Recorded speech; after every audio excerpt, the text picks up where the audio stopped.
मैं कुछ समझ ही नहीं पा रही थी।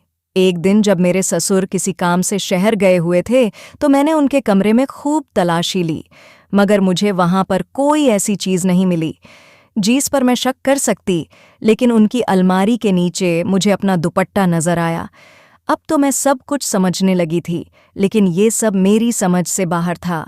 क्या मैं रात को अपने ससुर के कमरे में जाती हूँ? मैंने खुद से ही सवाल किया। कहीं ऐसा तो नहीं कि वो मुझे बेहोश करके इसके आगे मैं सोच भी नहीं सकती थी। मेरे दिल और दिमाग में हलचल शुरू होने लगी थी। एक अनदेखा सडर मुझे अपने शरीर में महसूस होने लगा था।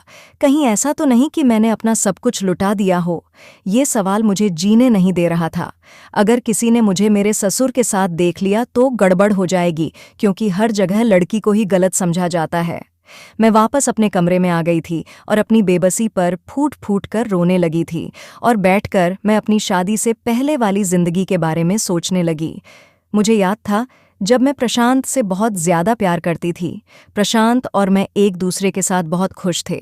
हम दोनों सारी सारी रात फ़ोन पर एक दूसरे से बातें किया करते थे।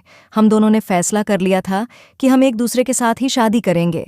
उस टाइम में 20 साल की थी और पढ़ाई कर रही थी। हम दोनों चाहते थे कि अपनी अपनी पढ़ाई कंप्लीट होने के बाद अपनी फैमिली को अपनी मोहब्बत के बारे में बता देंगे। हम दोनों एक दूसरे के साथ बहुत खुश थे। जिंदगी बहुत अच्छी गुजर रही थी। फिर एक दिन कुछ ऐसा हुआ जिसने हमारे होश उड़ा दिए।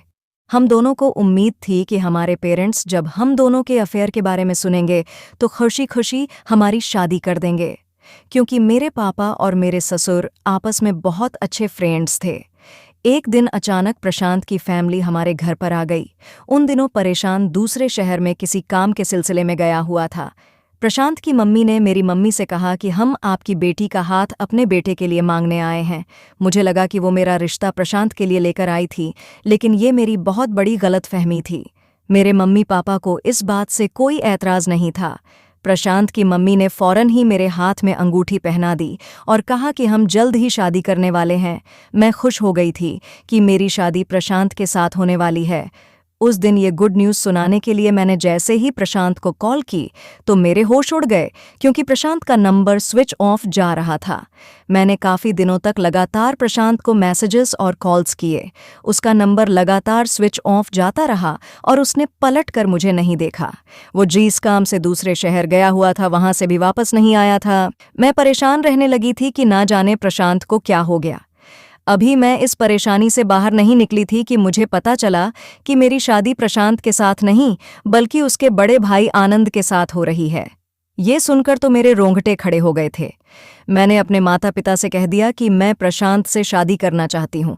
अगर आप मेरा रिश्ता इसी घर में करना चाहते हैं तो मेरी शादी प्रशांत के साथ कर दो। मेरे पेरेंट्स ने फौरन इनकार कर दिया। उन्होंने कहा कि तुम्हारी सास तुम्हारे लिए आनंद का रिश्ता लेकर आई थी, और दूसरी बात ये कि हमें प्रशांत पसंद नहीं है। प्रशांत की अभी कोई नौकरी भी नहीं है, जबकि आनंद का तो विदेश में बहुत अच्छा बिजनेस है। वो विदेश में इतने बड़े बिजनेस को अकेला ही संभाल रहा है, और प्रशांत है कि अभी तक अपना बिजनेस सेट ही नहीं कर पाया। मैंने अपनी मम्मी पापा से जिद की कि मैं तो प्रशांत से ही शादी करूंगी। मेरे मम्मी पापा ने मुझे मजबूर कर दिया और कहा कि अगर तुमने ज्यादा चला के दिखाने की कोशिश की तो हम दोनों पति पत्नी जहर खाकर अपनी जान दे देंगे, क्योंकि हम नहीं चाहते कि तुम हमारी बेइज्जती करवाओ। मैं बहुत ज्यादा मजबूर हो गई थी, और इधर प्रशांत था, रिसीव ही नहीं कर रहा था। उसका कोई अता पता ही नहीं था। इसी तरह से मेरी शादी जल्दबाजी में ही आनंद के साथ हो गई। प्रशांत अपने भाई की शादी में भी नहीं आया था। मेरी शादी के एक हफ्ते बाद जब वो घर आया तो मेरे साथ अजनबियों के जैसा बिहेव करने लगा। वो ऐसे बिहेव करने लगा जैसे मुझे जानता ही नहीं है। वो आया तो अपने घर था, लेकिन आने के बाद वो अपना सामान पैक करके अपने बड़े भैया भाभी के घर रहने के लिए चला गया। मैं बहुत ज्यादा हैरान थी कि ना जाने प्रशांत को क्या हो गया था। मेरा पति आनंद, जो शादी के 2-3 दिन बाद ही मुझे छोड़कर चला गया, उसका कहना था कि मैं तुम जैसी बहन जी टाइप लड़की से शादी नहीं करना चाहता था, सिर्फ अपने माता पिता के कहने से ही कर ली। उनकी खुशी की खातिर शादी तो हो गई है, लेकिन कभी भी मैं तुम्हें अपनी पत्नी एक्सेप्ट नहीं कर सकता। मैं इस घर में आने के बाद दुखों का शिकार हो गई थी। चारों तरफ से दुखों ने मुझे घेर लिया था।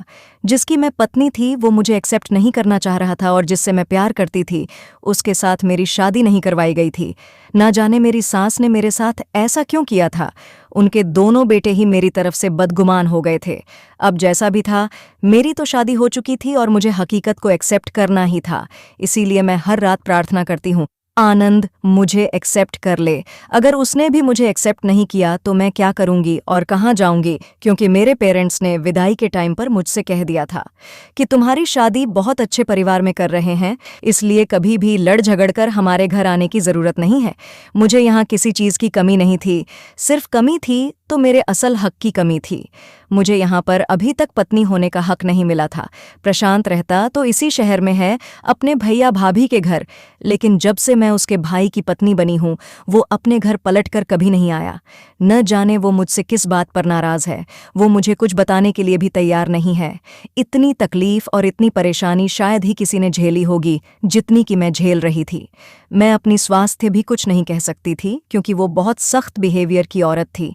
मुझे उनसे बहुत डर लगता था और फिर उनको इतना टाइम भी तो नहीं होता था कि वो घर वालों के साथ बैठकर थोड़ी देर बात कर सके। वक्त गुजरता चला गया था और इसी तरह से देखते ही देखते मेरी शादी को 2-3 महीने हो गए थे।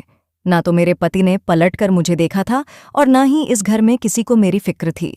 मैं इस घर से कहीं नहीं जा सकती थी क्योंकि मैं अपने पति से शादी करके यहाँ पर आई थी। इस घर में चारों तरफ खामोशी सी छाई रहती थी। मुझसे बातचीत करने वाला भी यहाँ पर कोई नहीं था। इतने लोगों के होते हुए भी इस घर में मैं किसी को अपना नहीं समझ सकती थी। वैसे तो यहाँ मेरे साथ ससुर और बहुत सारे नौकर भी थे, लेकिन ये सारे हालात सिर्फ मेरे लिए थे। मुझे बस हमेशा यही लगता था कि प्रशांत एक दिन मेरे करीब आएगा और मुझे अपने सीने से लगाकर कहेगा कि रमा, तुम क्यों रो रही हो? तुम्हें पता है ना, मैं तुम्हारी आंखों में आंसू नहीं देख सकता। मुझे ऐसा लगता था जैसे प्रशांत मेरे आस पास ही है। मैं जानती थी कि ये मेरा वहम है। मैंने दुखी दिल के साथ इस बात को इग्नोर किया। मैं अपने ही ख्यालों में खोई हुई थी और सोच रही थी कि काश ऐसा होता कि जिस तरह से सूखे फूलों को डायरी में कैद कर लिया जाता है, इसी तरह से यादों को भी किसी किताब में बंद कर दिया जाता और जब दिल उदास हो तो रात को आराम से उन्हें पढ़ा जाए। आज मेरा दिल बहुत उदास था, इसलिए मैं रात के इस टाइम पर गार्डन में टहलने के लिए चली गई थी और ठंडी ठंडी घास पर नंगी पैर टहल रही थी। मैं बड़ी हसरत से चारों तरफ देख रही थी। मुझे प्रशांत की याद आज बहुत ज्यादा आ रही थी। कहने को तो आनंद मेरा पति था, लेकिन मैंने मोहब्बत हमेशा प्रशांत से ही की थी।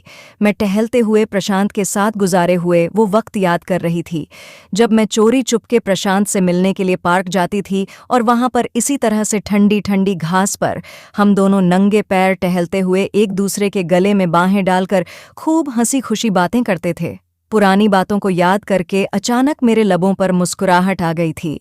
इस टाइम मुझे अपने पीछे किसी के होने की आहट महसूस हुई। तो दोस्तों, आज के लिए इतना ही। इसके आगे की कहानी के लिए इस वीडियो को लाइक करके चैनल को सब्सक्राइब कर दीजिए और बेल वाले आइकन को ऑल पर सिलेक्ट कर लें ताकि आपको कल इसका नेक्स्ट पार्ट मिल सके। धन्यवाद।